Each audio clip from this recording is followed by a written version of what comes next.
सोचो जरा, कल आपकी आंख जब खुले तो दुनिया बिल्कुल भी वैसे ना दिखाई दे जैसे आप देख रहे हैं। सिस्टम वैसा ना रहे जैसा आप देख रहे हैं। कानून पूरी तरह से बदल जाए। और पवित्र बाइबल हमें क्या कहती है कि हम बोरोड टाइम पर जी रहे हैं। मतलब ये जो टाइम है ये प्रभु का दिया हुआ हमें वक्त है। हर सांस परमेश्वर के अनुग्रह के साथ है। हर दिन हमारे लिए एक चेतावनी है।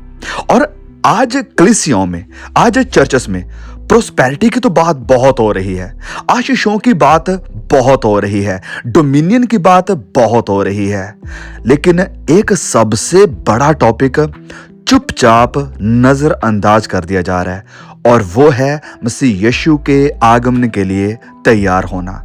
वो है प्रभु यीशु मसीह के कारण दुखों को उठाने के लिए तैयार होना।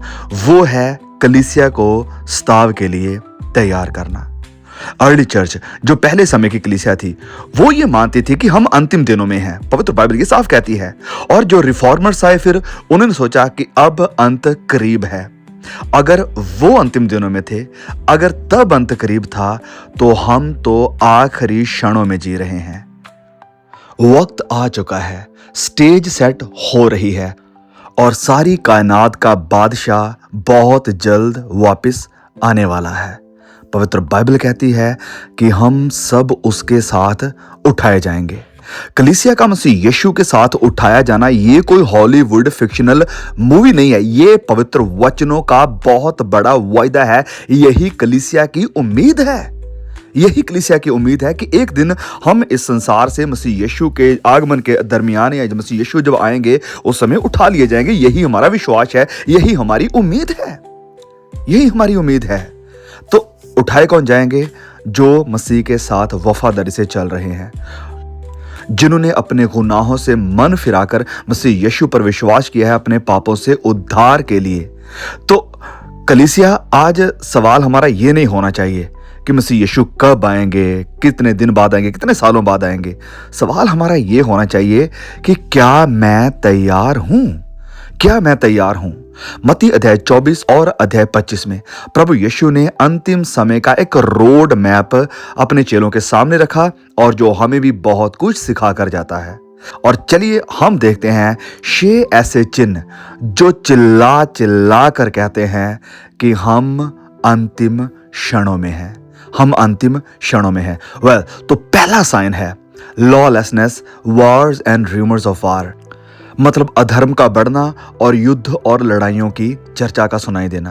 प्रभु यीशु ने कहा कि जाति जाति के खिलाफ उठ खड़ी होगी और हर एक कॉन्टिनेंट में, आज हमें हर एक महाद्वीप में टेंशन दिखाई दे रही है।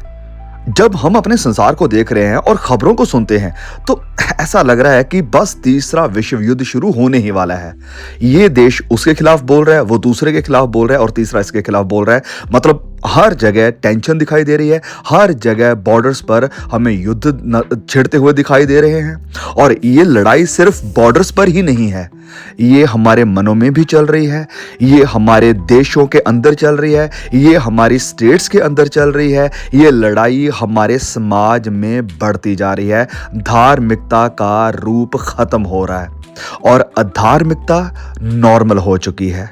अधार्मिकता नॉर्मल हो चुकी है। जो गलत था एक समय में कि हाँ ये गलत है, एक्सेप्टेबल नहीं है, अब वो एक्सेप्टेबल हो चुका है। और जो सही होता है उसको डेंजरस बोला जाता है। जैसे कि आप नशा खुलेआम बेच सकते हो। आप देख रहे हो कैसे किस प्रकार से लड़ाइयां बढ़ रही हैं, कैसे किसी एक छोटी सी बात के लिए किसी की हत्या कर दी जाती है और कई लोग इन चीज़ों को जस्टिफाई कर रहे हैं। और जो सही है, जो नशों से लोगों को आज़ाद कर रहे हैं, जहां पर लोगों की जिंदगियां तब्दील हो रही हैं, लोग अपने सारे बुरे कामों को छोड़कर सच्चाई के रास्ते पर, धार्मिकता के रास्ते पर चल रहे हैं, उसको खतरनाक बोला जा रहा है, उसको खतरा बोला जा रहा है। और हमारे लीडर्स जो हैं वो कंफ्यूज हैं। सिस्टम्स पूरी तरह से क्रैक हो चुके हैं। सच्चाई को कैंसिल कर दिया गया है। और ये सिर्फ पॉलिटिक्स नहीं है, मैं फिर से कह रहा हूं, ये सिर्फ पॉलिटिक्स नहीं है, ये प्रोफेटिक एटमॉस्फेयर है। ये भविष्यवाणियों की हमें साफ साफ चिन्ह या बातें दिखाई दे रही हैं। ओके, तो दूसरा साइन जो मसीह यीशु ने दिया वो था ड्रॉट्स, फैमीन्स एंड प्लेग्स, कि जब मसीह का आगमन होगा उससे पहले सूखा पड़ेगा, अकाल पड़ेंगे, बीमारियां फैलेंगी। लूका अध्याय 21 में प्रभु यीशु ने बात करी और प्रकाशित वाक्य 6 में इसका जिक्र हमें दिखाई देता है। जो साल गुजर कर गए, उन्होंने दुनिया को क्या सिखा दिया? उन्होंने सिखा दिया कि एक छोटा सा माइक्रोस्कोपिक वायरस पूरे प्लानेट को, पूरी धरती को घुटनों पर ला सकता है। Food shortage, medical control, mandate और सर्विलेंस जिस तरह से बढ़ रही हैं, ये सब उसकी तरफ इशारा हो रहा है। इंसान सेफ्टी के नाम पर आज़ादी के साथ ट्रेड कर रहा है। अपनी जो आज़ादी है उसके साथ समझौता कर रहा है, उसके साथ ट्रेड हो रहा है, और उसको नाम क्या दिया जाता है? सेफ्टी का और सिक्योरिटी का। पवित्र बाइबल कहती है अंतिम दिनों में डर एक बहुत बड़ा हथियार बन जाएगा। डर एक हथियार बन जाएगा और उसी डर का इस्तेमाल करते हुए सर्विलेंस होगी। सर्विलेंस मतलब हर किसी के ऊपर निगरानी। आप आज़ाद नहीं रह सकते। आपका फ़ोन आपको सुन रहा है, आपका फ़ोन आपको देख रहा है। यहाँ तक कि जब आप सड़कों पर निकलते हैं, गलियों पर निकलते हैं, किसी दूसरे के घर में भी निकलते हैं, हर जगह कैमरे। नाम क्या दिया जाता है? सिक्योरिटी, सेफ्टी के नाम पर आज़ादी को ख़त्म किया जा रहा है। तीसरा चिन्ह जो प्रभु यीशु मसीह ने दिया वो था भूकंपों का आना और कुदरती आपदाओं का आना। प्रभु यीशु ने कहा there will be great earthquakes, बहुत बड़े बड़े भूकंप होंगे। आज अर्थक्वेक सिर्फ कोई रेयर इवेंट नहीं रहेगा कि हाँ बड़ी सदियों बाद, सालों बाद इक्का दुक्का जगह पर देखने को मिलता है। नहीं, इसकी जो फ्रीक्वेंसी है वो बढ़ रही है और इसकी जो इंटेंसिटी है, जो गहराई है इनकी, वो बढ़ती हुई दिखाई दे रही है। जमीन ऐसे लग रहा है कि पूरी तरह से चिल्ला रही है, ग्रोन कर रही है, रो रही है। रोमियो अध्याय 8 में प्रेरित पौलुस कहते हैं कि सृष्टि को, धरती को पीड़ाएं लगी हुई हैं और अपने स्वतंत्रता की, अपने छुटकारे के लिए वो इंतजार कर रही है। और नेचर भी ये कह रहा है कि अंत करीब है, अंत करीब है। चौथा साइन जो प्रभु यीशु मसीह ने बताया वो था कि सुसमाचार का प्रचार, परमेश्वर के राज्य का प्रचार पूरी दुनिया पर होगा। मत्ती अध्याय 24:14 में प्रभु यीशु मसीह कहते हैं gospel will be preached to all the nations then the end will come, कि सुसमाचार का प्रचार हर जगह होगा, तब अंत आ जाएगा, राज्य का सुसमाचार फैलेगा। आज टेक्नोलॉजी ने मिशन को टर्बो स्पीड दे दी है। सुपर फास्ट तरीके से सुसमाचार का प्रचार हो रहा है। बाइबल एप्स हमें तकरीबन बहुत ज़्यादा देखने को मिलती है, हर लैंग्वेज में देखने को मिल रही है। ऑनलाइन सर्मन्स हम किसी को भी कहीं भी सुन सकते हैं और अंडरग्राउंड चर्चेस बहुत आयत से बढ़ रहे हैं, उन जगहों में भी जहां पर क्रिश्चियनिटी बैंड है। और एक्सपर्ट्स इस बात को मानते हैं कि ऑलमोस्ट सारे उन जगहों पर सुसमाचार का प्रचार पहुंच चुका है जहां पर कभी लोगों ने मसीह यीशु के बारे में नहीं सुना था। और आने वाले कुछ सालों में ये रीच और ज़्यादा तेज होने वाली है। मतलब कि जो फाइनल पजल के टुकड़े हैं वो अपने आप फिट होते हुए हमें दिखाई दे रहे हैं। पांचवा और बड़ा ही पावरफुल साइन कि लोग विश्वास से फिर जाएंगे और बहुत बड़ी गुमराही होगी। पहला तीमुथियुस उसके अध्याय 4 में प्रेरित पौलुस कहते हैं कि लोग विश्वास को छोड़ देंगे और गुमराह करने वाली आत्माओं के पीछे चलेंगे। मतलब कि विश्वास को छोड़कर ऐसी शिक्षाएं आएंगी जो शैतान की तरफ से है, जो गुमराह करना चाहती हैं, और लोग उनके पीछे चलेंगे, अपने कानों की खुजली मिटाने के लिए उनके पास जाएंगे। और फिर दूसरा तीमुथियुस 3 में लिखा है कि लोग धर्म का चोला तो पहनेंगे, धर्म की बातें तो करेंगे, आजादी की बातें तो करेंगे, पावर की बातें तो करेंगे, लेकिन पाप के ऊपर पावर की बात नहीं करेंगे, घमंड के ऊपर जय की, पावर की बात नहीं करेंगे, और स्वार्थ के लिए सब काम करेंगे और स्वार्थ के ऊपर जय की बात नहीं करेंगे। आज आत्मिकता तो है, स्पिरिचुअलिटी तो है, बड़ी बड़ी कलीसियां तो इकट्ठी हो रही हैं, बड़े बड़े रिवाइवल मीटिंग्स तो हो रही हैं, बहुत कुछ हो रहा है, उन सब में एंटरटेनमेंट दिखाई दे रहा है, उन सब में भीड़ दिखाई दे रही है, उन सब में बहुत सारे चिन्ह चमत्कार अचंभे सब कुछ दिखाई दे रहा है, भविष्यवाणियां दिखाई दे रही हैं, लेकिन यहां पर पश्चाताप दिखाई नहीं दे रहा है, यहां पर मसीह की क्रूस दिखाई नहीं दे रही, मसीह की क्रूस उठाने की बात दिखाई नहीं दे रही, कलीसिया को मसीह के पीछे चलने की बात नहीं हो रही है। वर्शिप है लेकिन पवित्रता ही नहीं है। कारण क्योंकि वो वचनों के आधार पर नहीं है, वो इमोशंस के आधार पर है।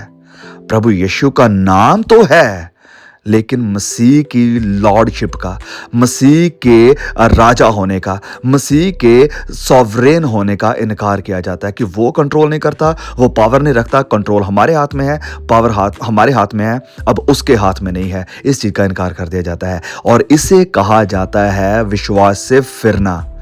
ये फॉलिंग अवे का, विश्वास से फिरने का बहुत बड़ा चिन्ह है। और हुआ कैसे है ये? वचन में कहता है ग्रेट डिसेप्शन के द्वारा, यानी गुमराही के साथ ये हुआ है। छठा और अंतिम साइन बहुत पावरफुल, परसिक्यूशन ऑन क्रिश्चियंस, कि मसीहों पर स्ताव बढ़ेगा। प्रभु यीशु ने कहा मत्ती 24 में कि you will be hated for my sake, कि तुम मेरे नाम के कारण नफरत का सामना करोगे, मेरे नाम के कारण लोग पकड़वाएंगे, तुम्हें जेल खानों में डाल देंगे। अगर हम फैक्ट चेक करें तो ये जो 20वीं सदी थी, बाकी 19 सदियों से ज्यादा मसीहों के लिए घातक थी। बहुत सारे मसीही इस 20वीं शताब्दी में शहीद हुए हैं मसीह यीशु के नाम के कारण। उतने पिछली 19 सदियों में नहीं हुए जितने इस 20वीं और 21वीं सदी में हो रहे हैं।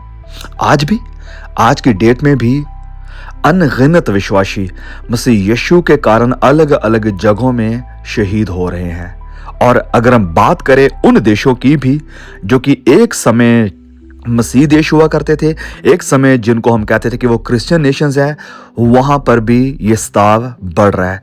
वहां पर भी बाइबल को बैन करने की एक तरह से मुहिम छेड़ी जा रही है। क्रिश्चियनिटी को कैंसिल किया जा रहा है और चर्चेस को बंद किया जा रहा है।